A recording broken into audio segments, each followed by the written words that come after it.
Sejumlah rumah sakit di ibu kota mulai memperbanyak kapasitas untuk pasien kelas 3 mengikuti permintaan Gubernur DKI Jakarta Joko Widodo. Salah satunya adalah RSUD Pasar Rebo di Jakarta Timur. Kebijakan ini menyusul tragedi tewasnya bayi Dera yang tidak mendapat perawatan tepat waktu setelah ditolak 10 rumah sakit di Jakarta. Rumah Sakit Umum Daerah Pasar Rebo, Jakarta Timur mulai berbenah mengikuti instruksi agar rumah sakit plat merah di Jakarta menambah kapasitas kelas 3. Namun langkah ini dilakukan tidak dengan mengubah ruang kelas 2 menjadi kelas 3, tetapi dengan cara mengalihkan pasien kelas 3 ke kelas 2 jika ruangan kelas 3 sudah penuh. Selama ini ruang kelas 3 RSUD Pasar Rebo bisa menampung 700 pasien. Posisinya adalah dari kelas 3 bisa naik di kelas 2.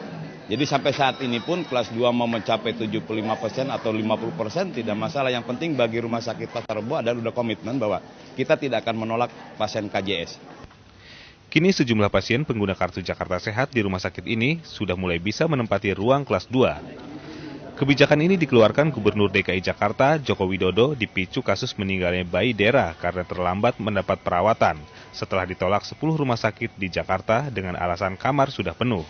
Hingga akhirnya hanya kembarannya saja, Dara dan sang ibu yang bisa dirawat di rumah sakit. Tambahan kamar kelas 3, 75% dari yang kelas 2. Tambahan ICU, tambahan NICU, tapi yang 2 ini memang perlu waktu, 1 tahunan.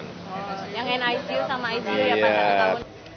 Banyaknya keluhan terhadap pelayanan rumah sakit di Jakarta ditindaklanjuti Menko Kesra Agung Laksono dan Menteri Kesehatan Nafsia Mboy dengan memeriksa langsung pelayanan kesehatan masyarakat di Rumah Sakit Budi Asih dan Rumah Sakit Persahabatan Jakarta Timur.